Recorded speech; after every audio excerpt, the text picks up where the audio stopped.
नमस्कार.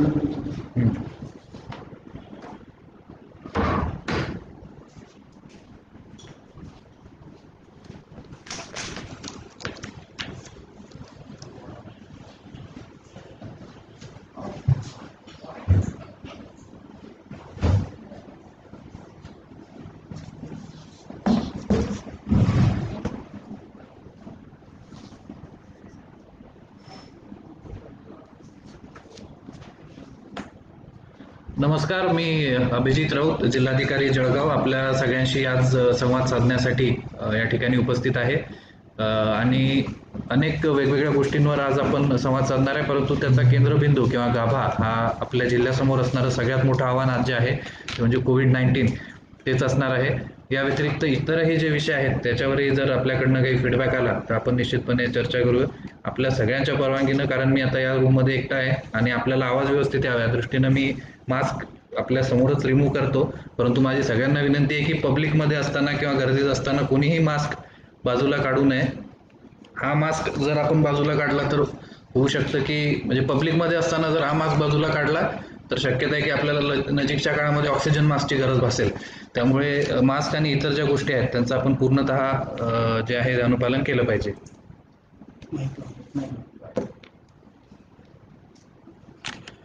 सुरुवातीला एक थोडंसं आपण बॅकग्राऊंड बघूया.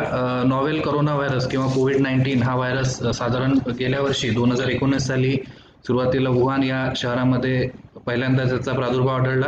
त्यानंतर आपल्याला माहिती आहे की पूर्ण जगामध्ये त्याचा कशा पद्धतीनं प्रादुर्भाव वाढत गेला, कशा पद्धतीनं तो प्रसार झाला आणि साधारण फेब्रुवारी महिन्यात भारतामध्ये पहिली केस डिटेक्ट झाली. कुठलाही व्हायरस हा मुळात एक थोडासा अजूनही याच्यावर खूप संशोधन सुरू आहे. व्हायरस म्हणजे बेसिकली याच्यात एक प्रोटीनची कॅप्सूल असल्यासारखी असते आणि त्याच्या आतमध्ये RNA किंवा DNA असतो आणि हा व्हायरस काय करतो तर कुठल्याही पेशीला, मग ते बॅक्टेरियासाठी काही व्हायरस असतात, काही प्लांट किंवा वनस्पतींचे व्हायरस असतात, काही प्राण्यांचे. तर आपला हा जो ॲनिमल व्हायरस आहे तो आपल्या पेशीवर येतो, स्वतःचा DNA किंवा RNA, कोविड हा RNA व्हायरस आहे, RNA आपल्या पेशीमध्ये इन्सर्ट करतो. आपल्या सगळ्या यंत्रणेचा वापर करून आपल्या सगळ्या त्या पेशींचा वापर करणं तो एकाचे मल्टिपल असं रिप्लिकेशन करतो, स्वतःचं तो रिप्रोडक्शन करतो आणि हे व्हायरस मग जे आपल्या पेशीमध्ये असतात ते आपल्याला पुढचा सगळा त्रास आहे आणि पुढचे जे रोग आहेत ते आपल्याला सगळे या व्हायरसच्या द्वारे होतात.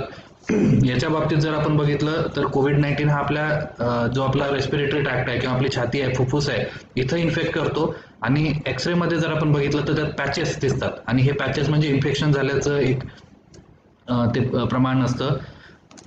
आता यात बऱ्याच जणांचं एक कन्फ्युजन असतं की कोविडमध्ये नेमकं काय होतं. तर कोविडमध्ये मुळात 80% लोकांना फार काही सिम्पटम्स नसतात. प्रतिकारशक्ती ही आपली यात फार महत्त्वाची भूमिका बजावते. प्रतिकारशक्तीची तुलना जर अतिशय सोप्या भाषेत समजून घ्यायचं असेल तर मी करेल एखाद्या देशाच्या सैन्याशी. आता एखादा देश असतो त्याचं सैन्य असतं. जर सैन्य खूप चांगलं तयारीचं असेल, तुल्यबळ असेल तर बाहेरून येणाऱ्या आक्रमणाला ते बाहेरच्या बाहेर परतवून लावलं.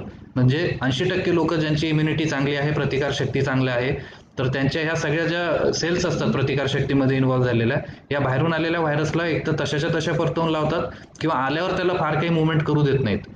याच अगेन्स्ट थोडंसं 15% अशा केसेस असतात की जिथे सैन्य फार काही तुल्यबळ नाहीये परंतु त्याचा प्रयत्न ते करत आहे. त्या केसेसमध्ये व्हायरसचं इन्फेक्शन होतं, थोडंफार ऑक्सिजन किंवा इतर मेडिकेशनची गरज पडते आणि हे आक्रमण मग आपण परतवून लावू शकतो. 5 ते 7% केसेसमध्ये असं असतं की ते सैन्य आणि आपली प्रतिकारशक्ती हे वीक असते.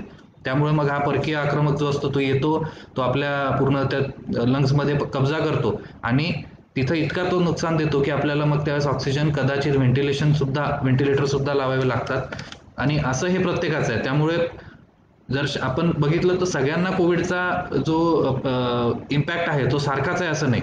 आता बरेच जण आपण बघतो की ते एक व्हिडिओ पण मागं फार व्हायरल होतोय की आम्हाला काहीच झालं नाही, यांना काही झालं नाही, कोविड वगैरे काही असं नसतं. तर असं हे खरं चुकीचं आहे, कारण आपण त्या 80% सुदैवी लोकांमध्ये असतो की ज्यांना कोविडचा फार इम्पॅक्ट होत नाही, परंतु आपण ते जनरलाइज करतो आणि जे 5% लोक ज्यांची प्रतिकारशक्ती वाढत्या वयामुळे, एखाद्या दुर्धर रोगामुळे कमी झालेली असते, त्यांच्या विचारावर मात्र या कोविडमुळे खूप मोठ्या पद्धतीची आपत्ती येते आणि विशेषतः 50च्या पुढचं वय हे फार सेन्सिटिव्ह मानलं जातं कोविडच्या बाबत. थोडी आपली प्रतिकारशक्ती त्यावेळेस कमी व्हायला लागली असते. काही रोग, विशेषतः आपल्याकडे शुगर आणि ब्लड प्रेशर हे फार जास्त प्रमाणात आढळून येतात. या रोगांमुळे सुद्धा फार फरक पडतो आणि त्याच्यामुळे आपण जास्त प्रवण, जास्त वल्नरेबल होतो. त्यामुळे कोणीही स्वतःला मला कोविडचा काही फार त्रास झाला नाही, मी ठणठणीत 8 दिवस 10 दिवसात बरा होऊन बाहेर आलो म्हणून या रोगाला कमी लेखू नका. ज्या लोकांवरती बितलेली आहे, ज्या लोकांचा श्वास या कोविडनं कोंडलेला आहे, त्या लोकांचा आपण विचार करूया. आणि ज्या लोकांना असं वाटतं की कोविड हे षडयंत्र आहे किंवा काय, त्यांना माझं एक खुलं आव्हान आहे की आपण सगळ्यांनी यावं. आपले जे डेडिकेटेड कोविड हॉस्पिटल्स आहेत त्या ठिकाणी आपल्या सेवेची आम्ही निश्चितपणे दखल घेऊ आणि आपण त्या ठिकाणी सेवा द्यावी आपली. जर आपण कोविडला षडयंत्र म्हणत असाल किंवा घाबरत नसाल तर आम्ही आपले खरंच त्या बाबतीत आभारी राहू. तर आपण पुन्हा एकदा जरा थोडंसं मूळ विषयावर येऊया. आपल्या जिल्ह्यामध्ये 28 मार्चला पहिली कोविड-19ची केस मिळाली. सुरुवातीच्या काळामध्ये थोडंसं टेस्टिंगसाठी अनेक मर्यादा होत्या. आपल्याला जिल्ह्याच्या बाहेर टेस्टिंगसाठी सॅम्पल्स पाठवावे लागायचे, त्यामुळे थोड्याशा केसेस कमी होत्या. परंतु रोगाचा प्रसार हा बऱ्यापैकी त्या ठिकाणी सुरू झालेला होता आणि लॉकडाऊन असलं तरीही लॉकडाऊनचं उल्लंघन करणारे लोक किंवा अत्यावश्यक सेवेसाठी पर्याय नसल्यामुळे जे बाहेर पडणारे लोक होते किंवा जी काही मुवमेंट चालू होती शासनाच्या परवानगीनं, त्यामध्ये सुद्धा थोडाफार प्रसार हा सुरू झाला होता. मात्र थोडंसं एप्रिल एंडला आणि विशेषतः मे महिन्यामध्ये ज्या पद्धतीनं थोडासा आपला अतिशय गंभीरपणे आलेख वाढला आणि त्यानंतर एक थोड्याशा काही अप्रिय घटना आपल्या जिल्ह्यात घडल्यात. मृत्यूचं प्रमाण अचानक वाढलं आणि ते टक्केवारी अगदी डबल डिजिट्समध्ये गेली होती, 10च्या पेक्षा जास्त होती. त्यानंतर बऱ्याचशा सुधारणा सुरू झाल्यात. आपण आपल्या इन्फ्रास्ट्रक्चरवर काम केलं, अर्ली डिटेक्शनवर काम केलं. आजची जर आकडेवारी बघितली तर आपल्या जिल्ह्यामध्ये 3065 एवढे ऍक्टिव्ह रुग्ण आहेत. आपण नेहमी वर्तमानपत्रांमध्ये किंवा रिपोर्ट्समध्ये बघतो तो 10,858चा आकडा आहे, तो आजपर्यंतचे रुग्ण आहेत. त्यापैकी 7,000च्या वर हे ऑलरेडी बरे झालेले आहेत आणि त्या आता ठणठणीत आहेत.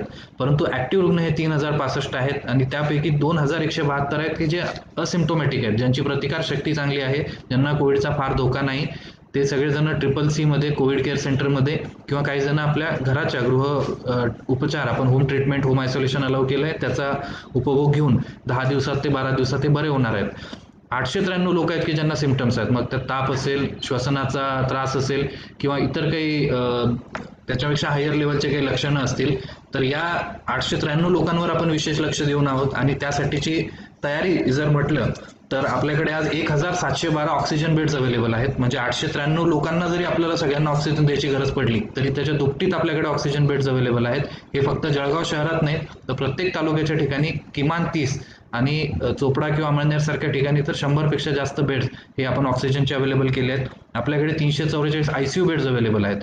त्यामुळे आजच्या परिस्थितीचा विचार केला तर आजचे जे गरजू रुग्ण आहेत, ज्यांना ऑक्सिजन लागू शकतं, अशा सगळ्यांसाठी त्याच्या दुपटीत आपल्याकडे तयारी आहे. आणि एक जो प्रोजेक्शन असतो प्रत्येक रोगाचं की हा रोग कसा वाढत जाणार आहे, तर आजच्या रेटनं जरी कोविड वाढला किंवा त्याच्यापेक्षा जास्त रेटनं जरी वाढला तरी आपल्या जिल्ह्यामध्ये 15 सप्टेंबरपर्यंत पुरेल एवढी तजवीज आपण करून ठेवलेली आहे. आणि हे खरं तर याचं सगळं श्रेय जळगाव जिल्ह्यातल्या जनतेला जातं की ज्यांनी स्वतः पुढाकार घेऊन प्रत्येक तालुका लेवलला त्यात कॉर्पोरेट सोशल रिस्पॉन्सिबिलिटी असेल, आपले सर्वसन्मान्य लोकप्रतिनिधी असतील, सामाजिक संस्था, स्वयंसेवी संस्था, विविध ऑर्गनायझेशन्स, रोटरी सारख्या संस्था पुढे आल्या, चार्टर्ड अकाउंट्स असोसिएशन आलं, केळी उत्पादक संघटना आहे, या सगळ्यांनी मिळून काही कंपन्या आहेत ज्यांनी CSR मध्ये आपल्याला मदत केली, सुप्रीम असेल, गुजरात अंबुजा आपल्याला मदत करत आहे, हायवेज ऑथॉरिटी मदत करत आहे. तर या सगळ्यांच्या माध्यमातनं आपल्याकडे एक चांगली सुविधा निर्माण झाली की प्रत्येक तालुक्यामध्ये ऑक्सिजन बेड्स 30 ते 50 झाले. आणि आपला हेतू हाच आहे की तालुक्यातला रुग्ण हा तालुक्यातच ट्रीट व्हावा आणि तिथं तो डिस्चार्ज होऊन सुखानं आपल्या घरी जावा. ती तयारी आपण सुरू ठेवलेली आहे. आपला मृत्यूदर आज 4.6% आहे.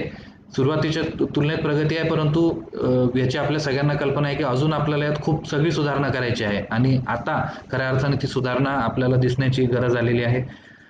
आपली जी एकूण स्ट्रॅटेजी आहे ती आपण गेल्या महिन्यामध्ये जी एक मोहीम सुरू केली होती त्या अंतर्गत टेस्ट आणि ट्रीट अशी 3T स्ट्रॅटेजी होती. ज्याला थोडं अजून सोयीस्कररित्या समजून सांगितलं तर लवकर डिटेक्शन करणे, कुठलाही कोविड पॉझिटिव्ह पेशंट असेल तर लवकर त्याचं आपल्याला कळायला पाहिजे की तो पॉझिटिव्ह आहे, त्याला लवकर आयसोलेट करणे जेणेकरून त्याचे परिवारातील किंवा त्याच्या शेजारातील लोकांना इन्फेक्शन होणार नाही आणि लवकर त्याची ट्रीटमेंट सुरू करणे. असं अर्ली डिटेक्शन, अर्ली आयसोलेशन आणि अर्ली ट्रीटमेंट असा हा प्रोटोकॉल आपण फॉलो करत आहे. यासाठी वेगवेगळ्या स्तरावर आपण उपाययोजना केलेल्या आहेत. उदाहरणार्थ सोशल हायजीन हा एक सगळ्यात महत्त्वाचा भाग आहे. सगळ्यांनी मास्क हा वापरला पाहिजे, सगळ्यांनी वाहनं किंवा इतर याचा वापर जसे शासकीय आदेश असतील तसं त्या पद्धतीनं करायला पाहिजेत. ते आदेश, ती नियमावली नवीन जी आहे ती आज आपण निर्गमित करत आहोत. त्यानंतर महत्त्वाची गोष्ट आहे की गर्दी प्रत्येक ठिकाणी टाळली पाहिजे. जरी लग्न समारंभांमध्ये 50 आणि अंत्यविधीला 20ची लिमिट असली तरी त्या ठिकाणी कमीत कमी लोक कसे उपस्थित राहतील याचं नियोजन आपण केलं पाहिजे.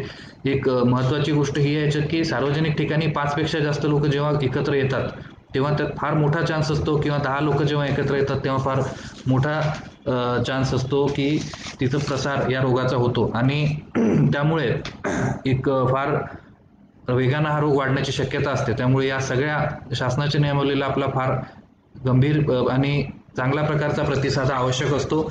या दृष्टीने आपण आता काही भरारी पथकांची निर्मिती केली आहे. ही भरारी पथकं शहरी आणि ग्रामीण दोन्ही भागामध्ये जातील. जे लोक मास्क वापरणार नाहीत, जे लोक कुठल्याही प्रकारे गर्दी कमी करण्याचा प्रयत्न करणार नाहीत, शासनाची नियमावली फॉलो करणार नाहीत, अलाउड वेळेच्या नंतर दुकानं सुरू राहतील, तर त्या सगळ्यांवरती अतिशय गंभीर अशी कारवाई करण्यासाठी ही पथकं निर्मित केलेली आहेत. त्याबद्दल मी आज या माध्यमातून आपल्या सगळ्यांना ही माहिती देऊ इच्छितो. दुसरा मुद्दा असतो आपला प्रतिबंधित क्षेत्र म्हणजे कंटेनमेंट झोन्स. कंटेनमेंट झोन स्थापन केलं की थोडंसं नागरिकांची तिथं नाराजी होते, परंतु पुन्हा हाच एक विचार आपण केला पाहिजे की हा झोन जर नसला तर हे प्रचंड प्रमाणात केसेस वाढतील आणि आपल्या घरातील सगळेजण मग धोक्यात येतील. त्यामुळे कंटेनमेंट झोनच्या बाबत आपण सहकार्य करणं हे अपेक्षित आहे. कंटेनमेंट झोनमध्ये जर पहिल्या 2-3 दिवसांमध्ये चांगला सर्वे झालाय, आपण यंत्रणेला तशाच सूचना दिल्यात, तर या चांगल्या सर्वेमुळे एक फायदा असा होईल की 2-3 दिवसातच जे लोक त्यात पॉझिटिव्ह आहेत ते सगळे येऊन जातील, आणि त्याचा पर्याय असा की कंटेनमेंट झोन मग ज्या तारखेला ठरला त्याच दिवशी तो तिथून मग डिनोटिफाय किंवा तो मुक्त केला जाईल. त्यामुळे असा प्रकार जर आपल्याला टाळायचा असेल की कंटेनमेंट झोन सारखे पेशंट येत आहेत आणि झोन वाढत आहे आणि लोक मग त्यात त्यांना फार त्रास होतो, यंत्रणेवरचा ताण वाढतो.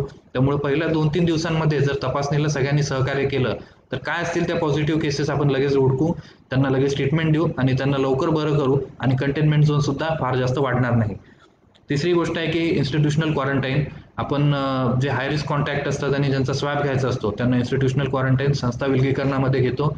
आता अँटीजन टेस्ट आलेल्या आहेत, त्यामुळे संस्था विलगीकरणाचा लोड बऱ्याच प्रमाणावर कमी झालेला आहे आणि त्या ठिकाणी सुद्धा आपण अनेक सुविधा पुरवतो. त्याविषयी काही प्रश्न आहेत ते आपण त्याचं उत्तर थोड्या वेळानं सगळ्यांचं घेणार आहे. त्यानंतर उपचारात्मक 3 आपल्याकडे प्रवर्ग आहेत. एक आहे CCC म्हणजे कोविड केअर सेंटर. ज्या लोकांची प्रतिकारशक्ती चांगली आहे, ज्यांना कोविडचा फार काही लक्षणं नाहीत आणि विशेषतः ज्यांची वय युवा वर्गातले असतील किंवा ज्यांची एकंदरीतच प्रकृती चांगली, अशा लोकांना आपण कोविड केअर सेंटरमध्ये दाखल करतो. आपल्याकडे जे आपण म्हणतो की 2100 पेक्षा जास्त लोक हे असिम्प्टोमॅटिक आहेत, त्यांना लक्षणं नाहीत किंवा अतिशय सौम्य लक्षणं आहेत, ही सगळी कोविड केअर सेंटरला राहणार. 7 दिवस तिथं राहिल्यावरती जर 8वा, 9वा आणि 10वा दिवस कुठलंही लक्षण नसेल तर या लोकांना 10व्या दिवशी आपण डिस्चार्ज करतो आणि हे लोक घरी जाऊन त्यांचं नॉर्मल आयुष्य आहे ते जगू शकतात. अर्थात सुरुवातीच्या कालावधीमध्ये त्यांना थोडं होम क्वारंटाईन करावं लागतं 7 दिवस. CCC मध्ये प्रत्येक तालुका लेवलला CCC, आपण त्याच्या पुढे जाऊन सुद्धा ग्रामीण लेवलला काही आता नवीन कोविड केअर सेंटर्स सुरू करण्याचं नियोजन केलं आहे. पुढची टप्पा आहे तो आहे DCHC dedicated Covid health centre, म्हणजे जिथं ऑक्सिजन पुरवठा होईल. आणि ऑक्सिजनच्या बाबत आपण सर्व ग्रामीण रुग्णालय आणि उपजिल्हा रुग्णालय इथं ही तालुका स्तरावर जवळपास 600 बेडची सोय केलेली आहे. याशिवाय जळगावमध्ये ऑक्सिजन बेड्स आपले 1000च्या आसपास अवेलेबल आहेत, दोन्ही DCH आणि इतर काही संस्था मिळून. तर या ठिकाणी आपण ऑक्सिजन ज्यांना आवश्यक आहे त्यांना उपचार देऊ शकतो आणि तालुक्यातल्या व्यक्तीला ऑक्सिजन तालुक्यातच मिळेल याची आपण व्यवस्था आज पूर्ण केलेली आहे. तिसरा कॅटेगरी आहे तो आहे DCH म्हणजे डेडिकेटेड कोविड हॉस्पिटल. आपल्याकडे सद्यस्थितीत शासकीय वैद्यकीय महाविद्यालय किंवा ज्याला आपण जुनं सिव्हिल हॉस्पिटल म्हणतो ते, आणि गोदावरी फाउंडेशनचं डॉक्टर उल्हास पाटील वैद्यकीय महाविद्यालय, हे 2 DCH कार्यरत आहेत. याशिवाय काही खाजगी डॉक्टर्सनी आपल्या सेवा आता सुरू केलेल्या आहेत. अर्थात ती पूर्णतः खाजगी सुविधा आहे, आणि त्याच्यावरती जे शासनाचे नियम आहेत त्याप्रमाणे आपण ऑडिटिंग करून त्या खाजगी सुविधेचा आपण सगळेजण लाभ घेऊ शकता. DCHच्या बाबत सुद्धा एक आहे की सुरुवातीला थोडंसं एक नकारात्मक वातावरण होतं की शासकीय वैद्यकीय महाविद्यालयामध्ये सुविधा मिळत नाहीत वगैरे, परंतु आता आपण जसं सांगितलं की 350हून जास्त ऑक्सिजन बेड्स त्या ठिकाणी उपलब्ध आहे, 55 बेडचा ICU आहे. मला वाटतं मुंबईच्या बाहेर कुठल्याही वैद्यकीय महाविद्यालयामध्ये 50च्या वरची ICU फॅसिलिटी नाही, ती आपण जळगावमध्ये आता उपलब्ध करून घेतलेली आहे. याशिवाय इतर ज्या गोष्टी आहेत, बेड मॅनेजमेंट. आता एक प्रश्न या ठिकाणी आलाय की क्रिटिकल पेशंटला बेड मिळण्यासाठी अडचण होते, तर याच्यात मुख्य मुद्दा असतो की तो पेशंट सस्पेक्ट आहे की कोविड पॉझिटिव्ह आहे. जर सस्पेक्ट असेल तर त्याला थेट कोविड पॉझिटिव्ह वॉर्डमध्ये आपल्याला शिफ्ट करता येत नाही. त्याची पहिली टेस्ट होते, परंतु उपचार हे तातडीनं सुरू होतात. त्यावेळेस अशी अडचण येऊ शकते. परंतु आपण बेड मॅनेजमेंटची एक सिस्टम तयार केलेली आहे.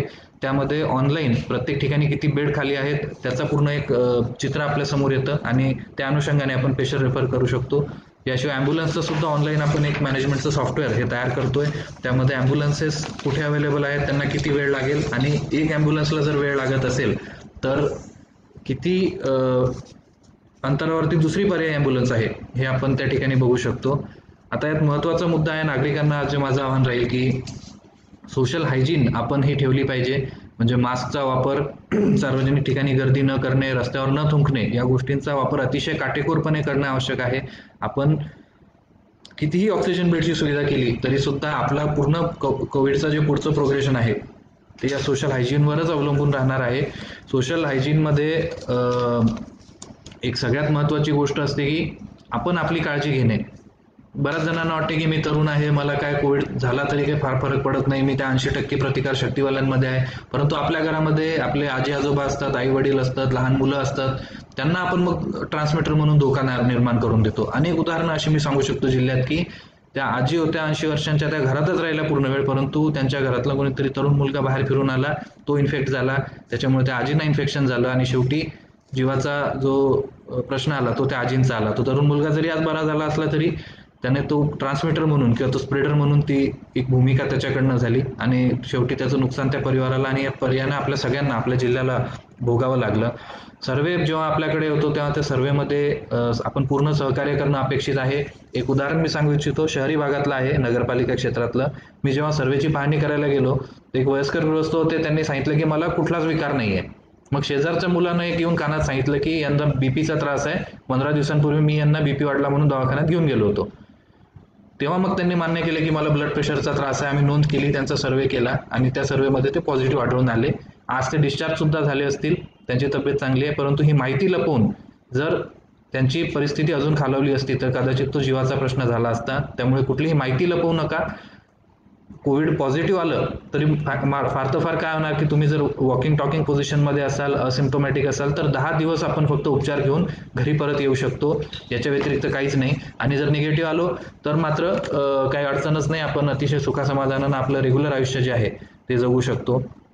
कुठलंही लक्षण दिसलं, ताप, खोकला किंवा सर्दी झाली असेल, डोकेदुखी असेल, अंगदुखी असेल, डायरिया टाईप वाटत असेल, जेवणाचा चव लागत नसेल, वास येणं थोडं बंद झालं असेल तर ही सगळी कोविडची लक्षणं आहेत. आपण तात्काळ जवळच्या आरोग्य यंत्रणेला संपर्क साधा. आपण बऱ्याचदा जनरल प्रॅक्टिशनर्सकडे, खाजगी डॉक्टर्सकडे जातो. त्यांनाही माझं आव्हान आहे की आपण आलेल्या अशा सस्पेक्ट पेशंटची आणि पॉझिटिव्ह पेशंटची पूर्ण माहिती ही शासकीय यंत्रणेला द्यावी. त्याचा पूर्ण पत्ता, टेम्परेचर, पल्स ऑक्सिमेट्री करून आलेलं सॅच्युरेशन, या सगळ्या गोष्टींची नोंद करावी आणि त्यांना व्यवस्थित आपण रेफर करावं. DCHC आणि DCH लेवलला जेव्हा जेव्हा आवश्यकता पडेल तेव्हा खाजगी वैद्यकीय व्यावसायिकांना आपण पाचारण करतो. तर त्यांनाही पुन्हा माझी विनंती आहे की आपण त्यात ॲक्टिव्हली सहभाग घ्यावा आणि एक चांगलं आपलं दायित्व जे आहे ते आपण त्यात निभावू शकतो. यानंतर आपण थोडेसे जे प्रश्न आहेत त्याकडे वळूया.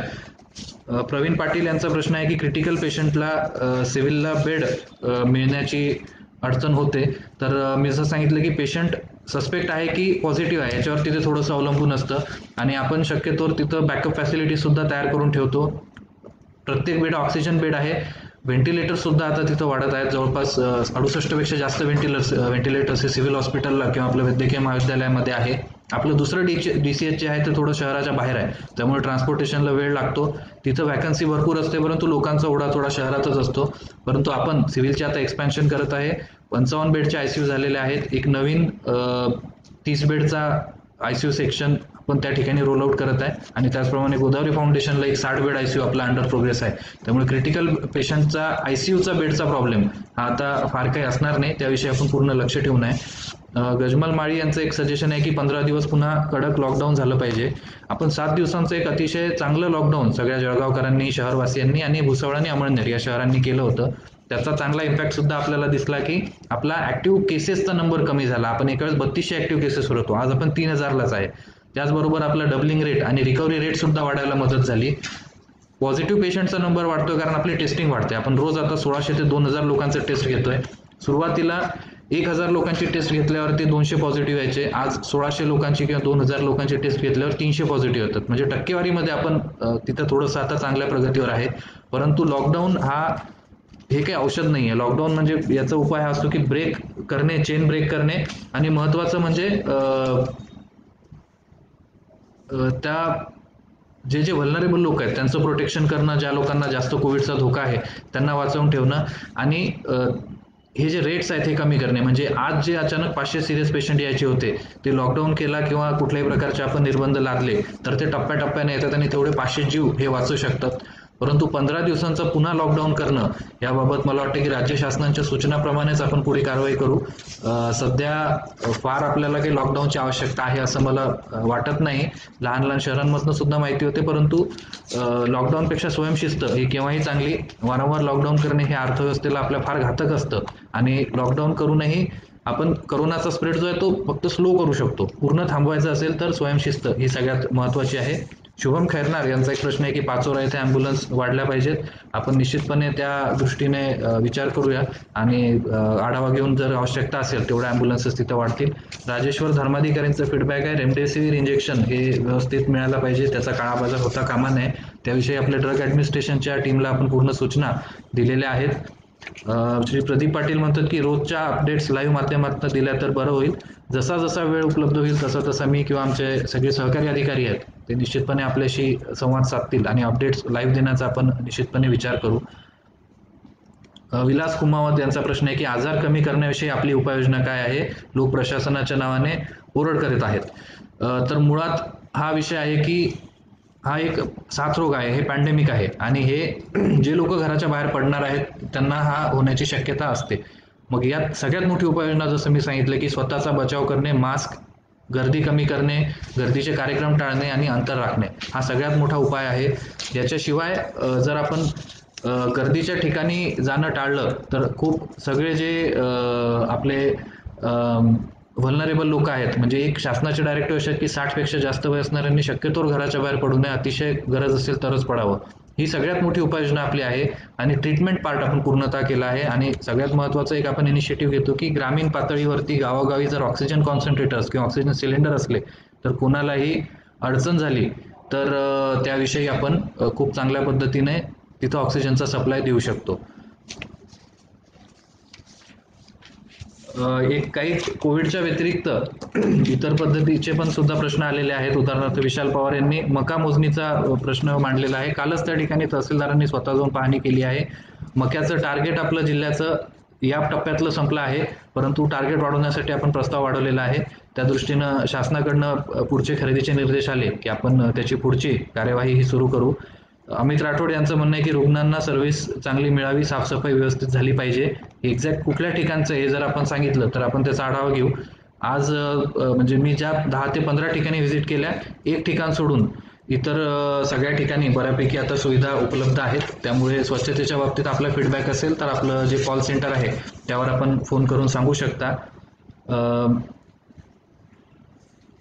खूप जणांचा पॉझिटिव्ह अभिप्राय पण येत आहेत. उमेश पाटील आहेत, अक्षय पाटील आहेत, आपल्या सगळ्यांचा धन्यवाद. अनेकही बरेच जण आहेत.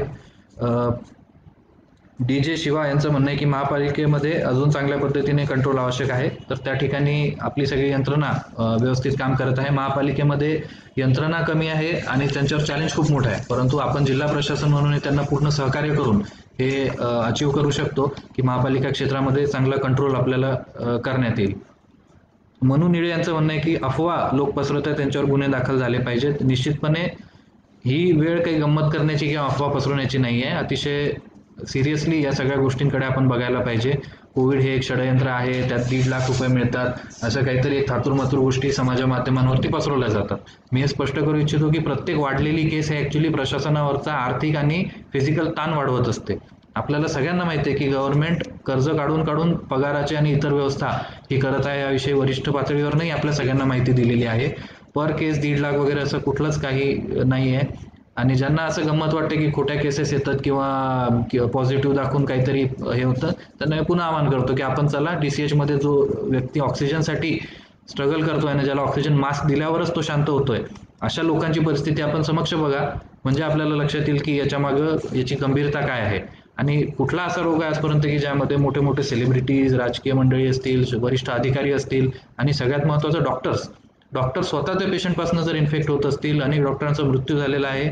मी हे सांगू इच्छितो की आपल्या जिल्ह्यामध्ये 2 वरिष्ठ आरोग्य अधिकारी हे स्वतः आज कोविडशी लढत आहेत. एक जण त्यातलं व्हेंटिलेटरवर आहे, मी नाव सांगणार नाही, पण हे जर फक्त थोतांड असलं तर का डॉक्टर्स का मग आजारी पडतील? या सगळ्यांचा आपण विचार करणं हे आवश्यक आहे. सचिन कुमावत यांनी चांगला फीडबॅक दिलाय, त्यांना आम्ही धन्यवाद देतो. भुसावळमध्ये डॉक्टर बाबासाहेब आंबेडकर हॉस्टेल आहे, तिथे पीपीई किट नाही, तर मुळात हे CCC आहे. त्या ठिकाणी पीपीई किट हे फक्त स्वाब घेताना वापरायचं असतं. तिथं पेशंट किंवा डॉक्टर्सना पीपीई किट हे मर्यादित प्रमाणातच द्यावं लागतात. पीपीई किटचा जास्तीत जास्त वापर हा DCH लेवलला होत असतो. रिकामटेकडे फिरायला जाणारे यांच्यावरती अजामीनपात्र गुन्हा दाखल झाला पाहिजे. या बाबतीत आम्ही सुद्धा जी भरारी पथकं आपण सुरू केलेली आहेत त्याचा हेतू तोच आहे आपला की आपण या अशा लोकांवरती वॉच ठेवूया आणि हे लोक आहेत की स्वतः बेफिकर राहून इतरांना अडचणी आणतात. या लोकांना निश्चितपणे शासन होईल या दृष्टीने आपण कारवाई करू. जिल्हाबंदी उठवायला काय हरकत आहे? शासनाच्या ज्या मार्गदर्शक सूचना आहे आपण त्याला क्रॉस करू शकत नाही. जिल्हाबंदी आपण अशा अपेक्षा करू की पुढच्या टप्प्यामध्ये याच्यात शासन निश्चित विचार करेल. आपल्या भावना आपण शासनापर्यंत पोहोचू. संजय सपकाळे यांची अशी मागणी आहे की सर्व हॉस्पिटल्सला आणि सिव्हिल हॉस्पिटलला सरप्राईज भेट द्या. या भेटी आमच्या सुरूच असतात आणि केवळ मी एकटा नाही तर आपले सगळे वरिष्ठ अधिकारी सिव्हिल हॉस्पिटलला वगैरे भेटी देतात, परंतु आपल्या सगळ्यांची जी मागणी आहे त्या अनुषंगाने आम्ही या भेटी अजून वाढवतो. ग्रामीण भागामध्ये ग्रामपंचायत प्रशासन अजून ऍक्टिव्ह झालं पाहिजे याबाबत शुभम खैरनार यांचा फीडबॅक आलेला आहे. त्याविषयी आपण या आठवड्यामध्ये सगळ्या ग्रामपंचायत पदाधिकाऱ्यांचं आणि अधिकाऱ्यांचं एक ट्रेनिंग घेत आहोत आणि आपली ही सूचना आपण त्यांच्यापर्यंत नक्की पोहोचूया. लवकरात लवकर उपचार घेणे कधीही फायद्याचे असते. आपली जबाबदारी सगळ्यांनी ओळखली तरच कोरोना विरुद्धची लढाई जळगाव जिंकेल. सुमित शिंदे यांनी अतिशय कमी शब्दांमध्ये मी जो पूर्ण इतकं 20 मिनिट बोलत आहे त्याविषयी त्यांनी हीच गोष्ट सांगितलेली आहे आणि माझं सुद्धा सगळ्यांना तीच रिक्वेस्ट आहे की लवकरात लवकर आपण त्याविषयी जे काही आरोग्य यंत्रणा असेल त्यांना माहिती द्या आणि लवकर बरं होऊन कोरोनावरती आपण विजय मिळवू शकतो. देविदास माळी यांची तक्रार रेशन दुकानाबद्दल आहे. तर रेशन दुकान नेमकं कुठलं रेशन आहे ते जर आपण कळवलं तर त्याच्यावर आपल्याला तपासणी करता येईल. डॉक्टर रितेश पाटील आपल्याला नेहमी मदत करत असतात. त्यांचा प्रश्न आहे की प्रायव्हेट डॉक्टर्सना अँटीजेन किट कुठे मिळतील? तर त्याचे जे काही सप्लायर्स किंवा डीलर्स आहेत त्यांची यादी आम्ही आपल्यापर्यंत पोहोचवतो. नॉन कोविड रुग्णांच्या बाबत ॲडव्होकेट योगेश चौधरी यांनी प्रश्न विचारलेला आहे. नॉन कोविडच्या बाबत मी सांगू इच्छितो की लवकरच आपली शासकीय आयुर्वेदिक महाविद्यालयामध्ये एक फुल फ्लेज नॉन कोविड फॅसिलिटी सुरू होणार आहे. आपलं शासकीय वैद्यकीय महाविद्यालय हे कोविड झाल्यामुळे त्यात थोडीशी सुरुवातीच्या काळामध्ये अडचण झाली, परंतु आयुर्वेदिक महाविद्यालय आपलं आहे शहरात असल्यासारखंच आहे. शहरापासून थोडंसंच बाहेर आहे, 3 किलोमीटर साधारण त्याचं अंतर आहे आणि तिथं एक फॅसिलिटी आपली या आठवड्यामध्ये जर सुरू झाली तर मला खात्री आहे की नॉन कोविडमध्ये बेसिक ज्या सगळ्या सर्व्हिसेस आहेत त्या सगळ्या आपण त्या ठिकाणी देऊ शकू. हक्काची अशी शासकीय फॅसिलिटी आपण लवकरच सुरू करत आहोत. गुंजन लोढा यांचं म्हणणं आहे कंटेनमेंट झोनमध्ये लोक काळजी घेत नाहीत. माझा सुद्धा हाच अनुभव आहे. अनेक ठिकाणी लोकांना जाऊन आपण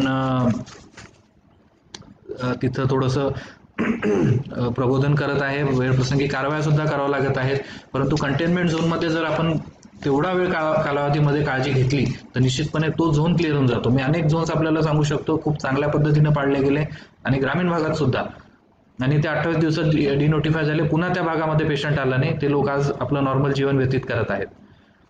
जितेंद्र कोतवाल यांचं म्हणणं आहे की अत्यावश्यक सेवा वगळता इतर 4 चाकी वाहने सोडून फक्त दुचाकीत जाण्याची परवानगी द्यावी. मी पुन्हा एकदा सांगू इच्छितो की राज्य शासनाच्या ज्या गाईडलाईन्स आहेत आपण त्याला काही क्रॉस करू शकत नाही, परंतु आपल्या भावना राज्य शासनाला देतोय. लीलाधर सपकाळ्यांचं म्हणणं आहे की स्वॅबचा रिपोर्ट यायला उशीर होत आहे.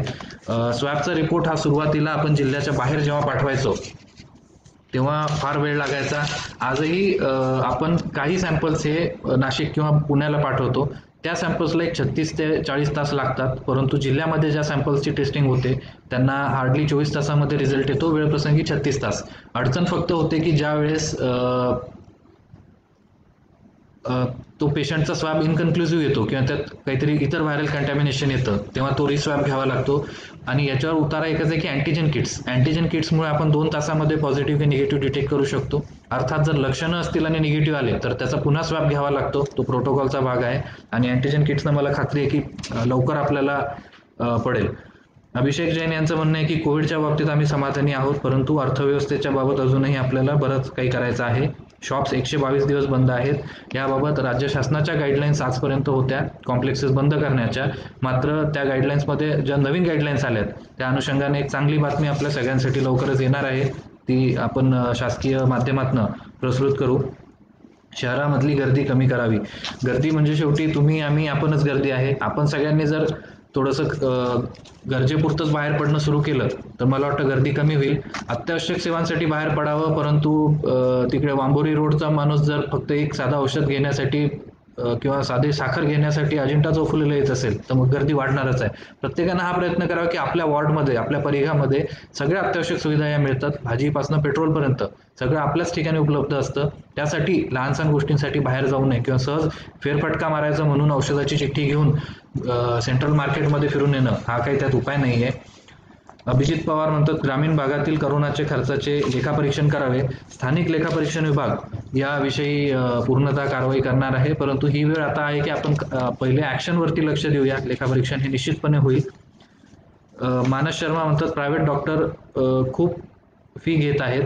तर प्रायव्हेट डॉक्टर्सच्या बाबत आपण हे आधी स्पष्ट केलंय की कोविडच्या बाबत ही सगळ्या ज्या खासगी आस्थापना आहेत, तर आपण सगळ्यांनी जर आपल्याला फीची अडचण असेल तर शासकीय इकडे संदर्भित व्हावं. शासकीयमध्ये आपण मोफत सगळ्या सुविधा उपलब्ध करून देत आहोत. कोविडच्या बाबतच्या आपले 2 मोठे सेंटर्स त्या ठिकाणी ऑपरेट होत आहेत. मेडिक्लेमच्या बाबतीत सुद्धा आम्ही मार्ग काढू, इन्शुरन्स आणि इतर ठिकाणी.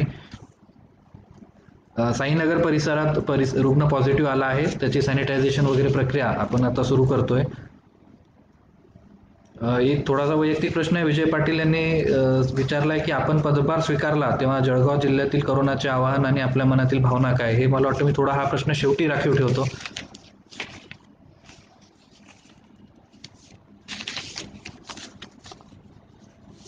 महाविद्यालय वगैरेंच्या बाबतीत उमेश पाटील प्रश्न विचारत आहेत. तर त्या बाबतीत राज्य शासन, UGC आणि त्या ज्या युनिव्हर्सिटीज आहेत त्या डेफिनेटली निर्णय घेतील आणि त्याबाबत आपण सगळ्यांनी लक्ष ठेवून आहे. जेव्हा जेव्हा सूचना येतील तेव्हा आपण कळवण्यात जाऊ.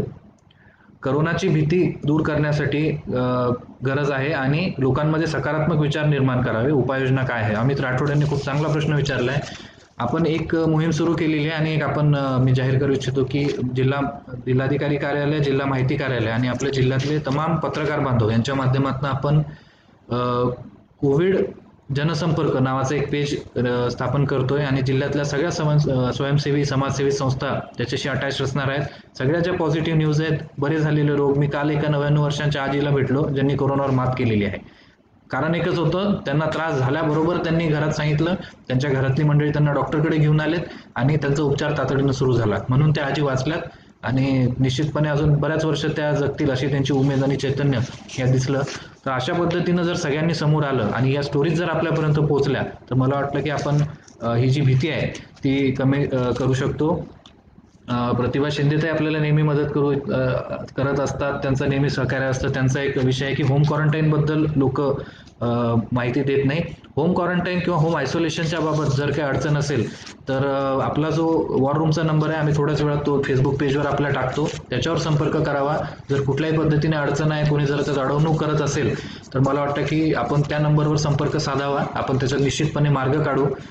ज्या छोट्या मोठ्या अडचणी आपल्याला येत असतील तर तो कंट्रोल रूमचा नंबर आम्ही जाहीर करतो. कोविडचा वेगळा आहे, नॉन कोविडचा वेगळा आहे. आपण त्या ठिकाणी आपल्या अडचणी सांगू शकतात आणि आमचा हाच फीडबॅक आहे की बऱ्याच 90% अडचणी ज्या आहेत त्या सॉल्व्ह होतात. राहुल पाटील यांचा प्रश्न आहे की लस कधी येणार आहे? मला वाटतं सगळ्यात मोठी लस ही आपल्या हातात आहे. हे जर असलं तर कोरोनापासून आपण बचाव करू शकतो. लस यायला अजून थोडा वेळ आहे, संशोधन सुरू आहे. त्याचबरोबर त्याचं प्रोडक्शन होईल, मग ते प्रत्येकाला त्याचं ॲडमिनिस्ट्रेशन होईल. या गोष्टी होण्यासाठी थोडा वेळ लागेल. मात्र तोपर्यंत जसं आपण इतिहासामध्ये गोष्ट वाचतो पावनखिंडीची, की जोपर्यंत गडावरनं तोफेचा आवाज येत नाही तोपर्यंत खिंड लढवत राहायची, तसा आपला हा करोना विरुद्धचा लढा हा सुरू राहिला पाहिजे. प्रशांत बोरकर म्हणतात तालुका लेवलला मेडिकल कॉलेज सारखी सुविधा उपलब्ध करावी. बोरकरजी, आपण ज्या तालुक्यात असाल त्या तालुक्याच्या ग्रामीण रुग्णालयाला किंवा उपजिल्हा रुग्णालयाला आपण निश्चितपणे भेट द्यावी आणि आपण मग मला फीडबॅक द्या की ती मेडिकल कॉलेजच्या लेवलची सुविधा आहे की नाही. प्रत्येक तालुक्याच्या लेवलला आपण व्हेंटिलेटर्स पर्यंत आता व्हेंटिलेटर्स पर्यंत आपण नियोजन केलेलं आहे. त्यामुळे तिथं आयसीयू 5 ते 10 बेडचा होईल, ऑक्सिजन बेड्स त्या ठिकाणी असतील आणि मला खात्री आहे की त्या तालुक्यातला पेशंट त्याच तालुक्यात बऱ्या करण्याची आपण पूर्णतः एक मोहीम राबवू. गव्हर्नमेंट पॉलिटेक्निकच्या स्वच्छतेबाबत विशाल पाटील यांनी एक प्रश्न विचारलेला आहे, त्याविषयी मी स्वतः व्हिजिट करून एक आढावा घेऊ. दिलीप वैद्य यांचा खूप चांगला फीडबॅक आहे पुन्हा की मास्क न लावणारे, सोशल डिस्टन्सिंग न पालन करणारे यांच्यावर कारवाई करावी. मला वाटते रावेरमध्ये मला हे भेटले होते त्यावेळेस सुद्धा आमची ही चर्चा झाली होती. यांनी खूप चांगलं आपल्याला मदत वेळोवेळी केलेली आहे. रेमडेसिवीर इंजेक्शनच्या बाबत 2-3 प्रश्न आलेले आहेत. तर आपण एक अशी व्यवस्था केलेली आहे, ज्या उत्पादक कंपन्या आहेत हेटेरो आणि सिप्ला त्यांना थेट आपण रुग्णालयांशी जोडून दिलंय. मग शासकीय रुग्णालय असतील किंवा खासगी, तर त्यांना थेट तिथनं सप्लाय करण्याची आता व्यवस्था झालेली आहे. रेमडेसिवीरचं प्रोडक्शनमध्येच थोडा शॉर्टेज आहे कारण अचानकच ही आपत्ती आली आणि अचानक त्याचा सप्लाय करावा लागला. परंतु जशा जशा होतील तसा माझ्या माहितीने 300चा डोस हा आपल्या ड्रग ॲडमिनिस्ट्रेशन विभागाने जिल्ह्यासाठी उपलब्ध करून घेतलेला आहे. कृषी विषयक अनेक प्रश्न आहेत, नंदू कोळींनी विचारलेला आहे, त्याविषयी मी आज जाहीर करू इच्छितो की पुढच्या आठवड्यात लवकरच आपण एक कृषीविषयी सेपरेट फेसबुक लाईव्ह सेशन घेणार आहेत. त्यात कृषी विभागाचे सगळे अधिकारी असतील. युरिया शॉर्टेज जिल्ह्यामध्ये जाणवतंय, त्याचं कारण हे आहे की यावर्षी थोडा पाऊस चांगला झाला आहे. जूनमध्येच खूप पाऊस झाला, पेरणी 100% पर्यंत झाली आणि युरियाची डिमांड अचानक वाढली. आपण नियोजन करत आहे, वारंवार पत्रव्यवहार करून समक्ष बोलून आयुक्तालय असेल किंवा मंत्रालय असेल त्यांच्याशी आपण युरियाच्या रेक्स जास्तीत जास्त कशा येतील या दृष्टीने नियोजन करत आहे. सावद्याला नवीन रेक पॉईंट करण्याच्या विषयी सुद्धा रेल्वे विभागाला आपला प्रस्ताव गेलेला आहे. त्यात आपल्याला जर लवकर त्यांची परवानगी मिळाली तर बऱ्यापैकी आपल्या जिल्ह्यातला जो पूर्व भाग आहे त्यांना एक चांगला रिलीफ मिळेल आणि युरियाच्या जास्तीत जास्त रेक्स आणण्याचा आपला प्रयत्न आहे. सगळ्यांनी फक्त थोडा संयम बाळगावा, युरियाचा स्टॉक करून ठेवू नये. युरियाचा अतिवापर सुद्धा घातक असतो. पहिला डोस, दुसरा डोस जेवढा आवश्यक आहे तेवढाच द्यावा. याचबरोबर केळी उत्पादकांसाठी कॉम्प्लेक्स लागतात 10-26 त्याची सुद्धा आपण तजवीज करून ठेवत आहे.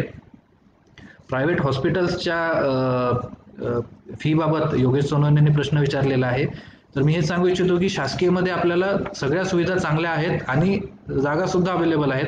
तर खाजगीला ज्यांची फीची अडचण आहे त्यांनी, माझी विनंती आहे की त्यांनी शासकीयकडे पहिल्यांदा यावं आणि जर इथे जागा नसेल जेव्हा ती वेळ येईल तेव्हा आपण निश्चितपणे हे जेव्हा शासकीय हॉस्पिटलमधनं रुग्ण प्रायव्हेटला जाईल तेव्हा तो शासनाच्या 80-20 नॉर्मप्रमाणे त्याला काही खर्च होणार नाही याची आपण काळजी घेऊ.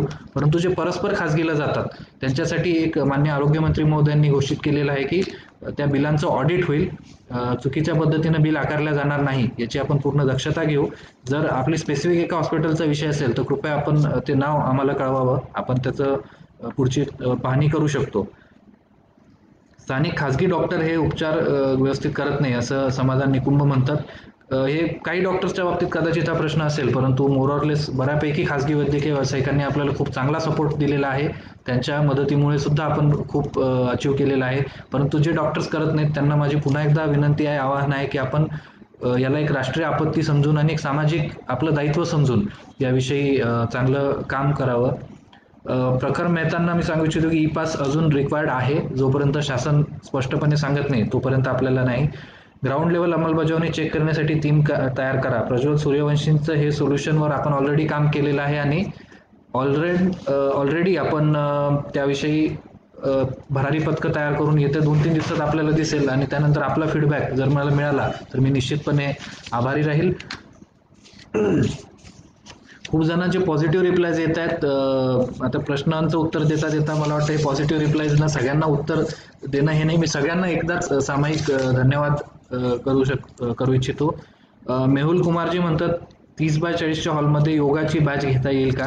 तर माझ्या मते आउटडोअर ॲक्टिव्हिटीज या आता अलाउड आहेत. आपण जर थोडं ओपन स्पेसमध्ये योगा केला तर चांगलं राहील. बंदिस्तमध्ये थोडा धोका असतो, पण योगा ही खूप चांगली ॲक्टिव्हिटी आहे. जे घरगुती उपाय सांगितलेले आहेत, योगा, श्वासाचे सगळे जे प्राणायाम वगैरे इतर व्यायाम आहेत ते, गरम पाणी पिणे, वाफ घेणे, ह्या गोष्टी आहेत की ह्या बऱ्याच प्रमाणात आपल्याला रिलीफ देऊ शकतात, आपली प्रतिकारशक्ती वाढवतात. या सगळ्यांनी अनुसरल्या तरी सुद्धा आपण एक खूप चांगला त्यात लढा देऊ शकतो. नामदेव पाटील यांनी मार्केट नियमावलीची माहिती विचारली, त्यांना आपण लेखीमध्ये आम्ही आता ती नियमावली थोड्या वेळात प्रस्तुत करत आहे. स्मशानभूमीच्या बद्दल निखिल शर्मांचा प्रश्न आहे, तो सुद्धा मी नोंद घेऊन त्याबाबत एक पाहणी करूया. पथनाट्यद्वारे ग्रामीण भागामध्ये जनजागृती करावी, रेहान खान म्हणतात आहे. गर्दी न होता पथनाट्य जर आपण करू शकलो तर निश्चितपणे खूप आपल्याला मदत होईल. दीपक लहाने म्हणतात होम क्वारंटाईनसाठी मेडिसिन हवी. आपण कुठल्या भागात आहे ते जर आपण थोडं कळवलं तर निश्चितपणे आपण त्या दृष्टीने आपल्याला मदत करण्याची पूर्ण आपली भूमिका आहेच. मला वाटतं आता बऱ्यापैकी प्रश्न कव्हर झालेले आहेत. तेच प्रश्न सुद्धा काही रिपीट होतात आहेत. सगळ्या प्रश्नांना उत्तर देणं थोडं वेळेचा अभाव आहे. परंतु एक शेवटी हे सांगू इच्छितो आणि एक जो राखीव प्रश्न होता की जेव्हा जिल्ह्याचा कार्यभार स्वीकारला, खरं तर मी त्यावेळेस सांगलीला जिल्हा परिषदेचा मुख्य कार्यकारी अधिकारी म्हणून काम करत होतो. अचानकच इथं जॉईन होण्याचा आदेश मिळाला. परंतु जळगाव जिल्हा हा मला म्हणजे माहित आहे की खूप सांस्कृतिक आणि ऐतिहासिकदृष्ट्या अतिशय नावाजलेला आणि खूप चांगली ऐतिहासिक पार्श्वभूमी असलेला जिल्हा आहे. या जिल्ह्यामध्ये काम करायला मिळणं हेच एक फार मोठा गौरव असतो माझ्यासारख्या अधिकाऱ्यासाठी. त्यात अशा कठीण प्रसंगामध्ये काम करण्याची संधी मिळणं ही अजून एक महत्त्वाची बाब होती आणि मला वाटतं की एक सुरुवातीपासूनच थोडासा सकारात्मक अप्रोच ठेवून कुठल्याही प्रकारचं जरी आव्हान आलं तरी आपण सगळे मिळून त्याला पार करू शकतो. सांगलीमध्ये सुद्धा जिल्हा परिषदेला काम करत असताना लोकसहभाग आणि स्वयंसेवी संस्था या सगळ्यांच्या माध्यमातून खूप चांगलं काम करता आलं होतं आणि मला खात्री आहे की त्याच्याहूनही चांगला रिस्पॉन्स हा जळगाव जिल्ह्यामध्ये पहिल्या एका महिन्यातच मिळत आहे. म्हणजे अगदी अशक्यप्राय वाटणारी गोष्ट 600 ऑक्सिजन बेड्स एका महिन्याच्या आत 15 वेगवेगळ्या ठिकाणी तयार करणं, मला वाटतं हे राज्यात काही देशात कुठंच झालं नसेल. हा एक वेगळा जळगाव पॅटर्न आणि याचा ओरिजिनल होता चोपडा पॅटर्न. चोपडामध्ये सुरुवात झालं, त्यानंतर प्रत्येक ठिकाणी लोक समोर आलेत. आम्ही फक्त आवाहन करण्याची देर आणि लोकांनी रिप्लाय दिला. प्रायव्हेट कोविड केअर सेंटर्स आपल्याकडे सुरू झालेत. मग केशव स्मृती प्रतिष्ठान आहे, जितो इंटरनॅशनल आहे, इकरा युनानी मेडिकल कॉलेजनं एक अद्ययावत DCHC सुविधा आपल्याला अतिशय कमी वेळेत उपलब्ध करून दिली. त्याचबरोबर इतरही ठिकाणी सन्मान्य लोकप्रतिनिधी मान्य मंत्री महोदय यांचं नेहमी मार्गदर्शन राहिलं आहे. त्यांनी स्वतः समोर येऊन या गोष्टी केल्यात, लोकांमध्ये मिसळून आपल्याला सगळ्या गोष्टी उपलब्ध करून दिलेल्या आहेत. आणि सगळ्यात महत्त्वाचं म्हणजे ज्या सेवाभावी संस्था आहेत, स्वयंसेवी संस्था आहेत, खाजगी वैद्यकीय व्यावसायिक आहेत, या सगळ्यांनी आपल्याला इतकी मदत केलेली आहे की खरं म्हणजे ते त्यांचा धन्यवाद देण्यासाठी कुठलेही शब्द माझ्याकडे नाहीत. बरेच जण असे आहेत की जे आपलं नाव समोर न येऊ देता मदत करतात. अशाही अनाम कोविड योद्ध्यांचं मी आज आभार मानतो. आणि एकच शेवटी आपल्याला सांगू इच्छितो की हे कोविडचं संकट आहे, हे अजून थोडा वेळ आपल्याला झेलावं लागणार आहे. ही टेस्ट मॅच आहे, 2020 मॅच नाही. टेस्ट मॅचमध्ये खंबीरपणे पिचवर उभं राहावं लागतं. पिच थोडीशी कठीण आहे, बाउन्सर्स आहेत, यॉर्कर्स आहेत, परंतु आपण तगडे बॅट्समन आहोत हा विश्वास आपण सगळ्यांनी ठेवला पाहिजे. आणि एक टीम म्हणून जर आपण काम केलं आणि समुदायाचा जर सक्रिय सहभाग असेल तर निश्चितपणे आपण यात चांगली प्रगती करू शकतो. आणि आपण जर सगळ्यांनी एक मनाशी ठरवलं, सोशल हायजीन पालन केलं, लवकरात लवकर डिटेक्शनसाठी मदत केली, थोडीही जसं सुरुवातीला हिवतापाची मोहीम होती, येता कणकण तापाची तपासणी करा रक्ताची, जेव्हा मलेरिया खूप प्रादुर्भाव होता तेव्हा असं म्हटलं जायचं. आज म्हणू येता कणकण तापाची तपासणी करा कोरोनाची. तपासणी लवकर होते, अँटीजन टेस्टनं 2 तासात रिझल्ट येतो आणि बरं सुद्धा आपण होतो. तर एवढ्याच अपेक्षेसहित मी आजचं हे सेशन थांबवतो. लवकरच आपण कृषीच्या विषयी एक सेशन घेऊ, त्यावेळेस त्या विषयांवरती निश्चितपणे आपण उहापोह करू. आणि उपचार आणि प्रतिबंध या दोन्ही क्षेत्रामध्ये जनतेचं सहकार्य आवश्यक आहे. उपचारामध्ये ऑलरेडी आपल्याला खूप मिळत आहे, परंतु प्रतिबंधात्मक उपाययोजनांमध्ये थोडंसं अजून ऍक्टिव्ह सहकार्य पाहिजे. आपण आपल्या शेजाऱ्यांना विचारा किंवा कोणी विनामास्क दिसला त्याला 10 जणांना विचारलं पाहिजे, का रे भाऊ तुझा मास्क कुठे आहे? तेव्हाच ते लोक मास्क घालायला सुरुवात करतील. प्रत्येक वेळेस पोलीस येईल, ग्रामसेवक येईल, तलाठी येईल, असं काही त्या ठिकाणी आपण अपेक्षा करू शकत नाही. आपण प्रत्येकानं एक शासनाचा दूत म्हणून जर प्रश्न विचारणं सुरू केलं, गर्दी टाळा. गावामध्ये लग्न असतं आपल्या बाजूला, आपण फक्त म्हणतो काय लोक लग्नात गर्दी करतात आणि घरात बसतो. स्वतः त्यांना सांगा, आपले ओळखीचे असतात, विनंती करा की दादा नका करू गर्दी. 50 लोकांच्या वर जरी आपण बंधन असलं तरी कमीत कमी लोकांना बोलवा. या पद्धतीनं जर सगळ्यांनी शासनाचं दूत म्हणून काम केलं तर मला वाटतं की निश्चितपणे जळगाव जिल्हा आहे तो करोनामधनं बाहेर येईल. आपण त्या मार्गावर आहे, परंतु लवकरात लवकर बाहेर यायसाठी आपण सगळ्यांनी एकत्रित आणि सामुदायिक एफर्ट्स घेणं आवश्यक आहे. मी पुन्हा एकदा सगळ्या जळगावकरांचे आभार मानतो आणि हे सेशन थांबवतो. लवकरच आपण पुढच्या सेशनला भेटूया. धन्यवाद.